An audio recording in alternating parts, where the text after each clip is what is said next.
Hoy vamos a explorar una de esas historias que de verdad cambian el mundo.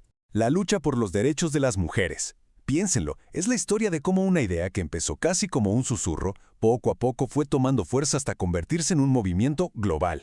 Vamos a meternos de lleno en este viaje.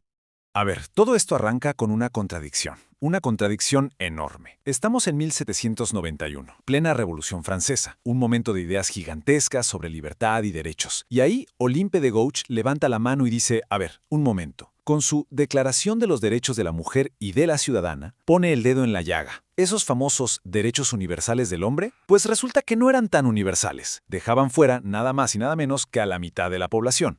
Y bueno, esa primera chispa, ese reclamo tan potente, fue lo que abrió la puerta para que otras voces empezaran a darle forma a la exigencia de igualdad. Y fíjense, solo un año después, en 1792, aparece una idea que para la época era, radicalísima. La escritora y filósofa Mary Wollstonecraft publica un libro que se volvería básicamente una de las piedras angulares del feminismo. Ok, ¿y cuál era su argumento? Pues algo que hoy nos parece obvio, pero que en ese momento fue una bomba. Ella dijo, a ver, el problema no es la biología, no es la naturaleza femenina, no. El problema es la falta de oportunidades. La supuesta inferioridad de las mujeres, decía Wollstonecraft, es algo que la sociedad construye al negarles el acceso a una buena educación. Y ojo, esta idea es clave, porque es la base de todo. El problema no está en las personas, sino en las barreras que les pone el sistema. Y miren qué impresionante la visión que tenía. No estaba pidiendo favores ni pequeños cambios, para nada. Estaba exigiendo una reestructura total de la sociedad. Quería acceso a la educación, sí, pero también al trabajo y a una participación ciudadana completa. O sea, Wollstonecraft no solo pedía derechos, estaba de alguna forma dibujando un futuro distinto, un nuevo rol para la mujer en la sociedad. Y lo increíble es que su agenda de hace más de 2 siglos sigue sintiéndose súper actual. Bueno, entonces esas primeras ideas fueron como las semillas, ¿no? Pero ¿cómo pasamos de ideas individuales a un movimiento de verdad organizado que cruzara fronteras? Vamos a ver eso. Y vaya que agarró vuelo. En unas cuantas décadas el movimiento explotó por todas partes. Todo arranca formalmente en 1848 en Seneca Falls, Estados Unidos. Pero de ahí se expande rapidísimo. Empiezan a surgir asociaciones por todos lados y, muy importante, las luchas de las trabajadoras que no solo pedían votar, sino también condiciones laborales justas. Y entonces, en 1893, llega la primera gran victoria. La primera. Nueva Zelanda se convierte en el primer país del mundo en donde las mujeres pueden votar. Imagínense lo que eso significó.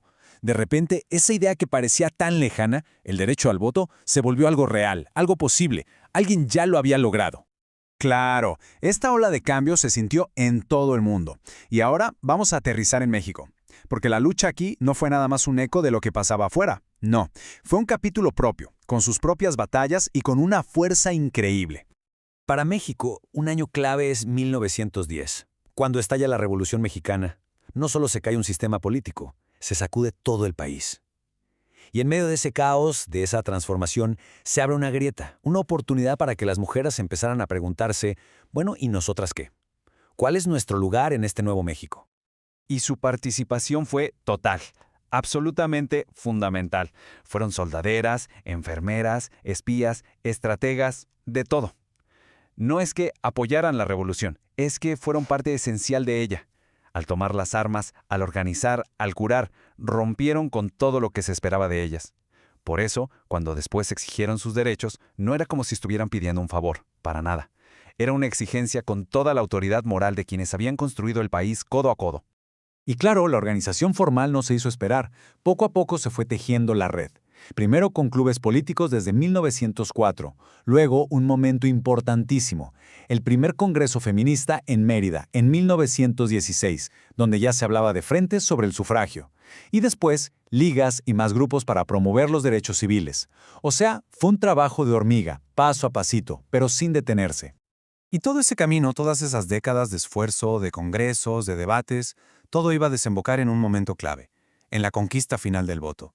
Y ese momento llegó en 1953. Grábense esa fecha. Ese año se logra reformar el artículo 34 de la Constitución. Ese fue el cambio en el papel, el cambio legal que lo hizo posible. Un antes y un después en la historia política del país. ¿Pero qué significaba exactamente esta reforma? Pues ni más ni menos que el reconocimiento de la ciudadanía plena. A partir de ese momento, las mujeres en México tenían el derecho no solo de ir a votar, sino también de ser candidatas, de ser elegidas para cualquier cargo público. Y apenas 2 años después, en 1955, lo que estaba en la ley se hizo realidad en las calles. Imaginen ese día, millones de mujeres mexicanas yendo a las casillas por primera vez en una elección federal, ejerciendo por fin un derecho por el que sus madres, sus abuelas, generaciones enteras habían luchado sin descanso.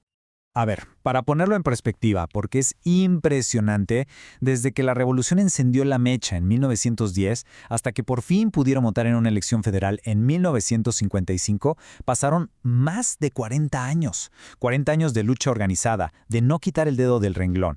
De verdad fue una conquista que tomó generaciones enteras.